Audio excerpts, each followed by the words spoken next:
একটা level playing field এখনও যা আছে আলহামদুলিল্লাহ এভাবে যেন থাকে এবং আমরা আরও ভালো চাই। আমরা আরও ভালো চাই।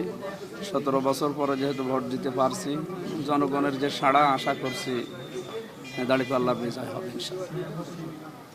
আইন শৃঙ্খলা আমরা আরও অ্যাক্টিভ দেখতে চাই।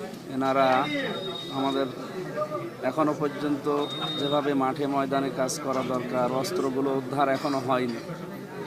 এরপরে বিভিন্ন জায়গায় নির্বাচনী যে সমস্ত বিধি নিষেধ দেওয়া আছে এগুলোর ব্যাপারে আমরা কমপ্লেন দিয়েছি অনেকবার, কিন্তু তারা তো মানসম্মতভাবে কাজ করছে না। আমরা আশা করছি তারা সঠিকভাবে কাজ করবে।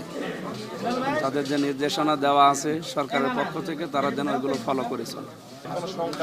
আপনারা জানেন সদর থানা লুট হওয়া এবং পুড়ে যাওয়া, সে অস্ত্রগুলো এখনও তো কালেকশন হয়নি। এইগুলো তো নির্বাচনে প্রভাব পড়তেই পারে।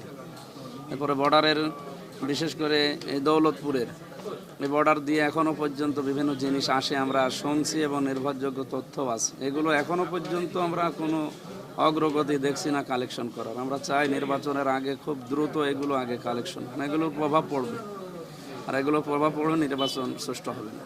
আচরণবিধি মেনে চলার ব্যাপারে আপনি বা আপনার দল যেহেতু 20 বা 22 জানুয়ারির আগে প্রচারণা নিষিদ্ধ আছে, আচরণবিধি নমিনিদের জন্য, আমাদের নমিনি আমরা যে আছি তাদের জন্য বিধিনিষেধ যেগুলো এগুলো আমরা পড়েছি এবং ফলো করে চলছে। আমার দলের যারা আছে তারা নারী এবং পুরুষ, তাদের যে নির্দেশনা দেওয়া আছে তারা অল্প অল্প করে কাজ করছে। এভাবে ওপেন তো মিছিল মিটিং সভা সমাবেশ সবই নিষিদ্ধ। 22 জানুয়ারি পর্যন্ত আমরা মেনে চলছি ইনশাআল্লাহ, কিন্তু অন্য দলেরগুলো আমরা মেনে চলতে অনেককে দেখছি না, তারা যেন মেনে চলে।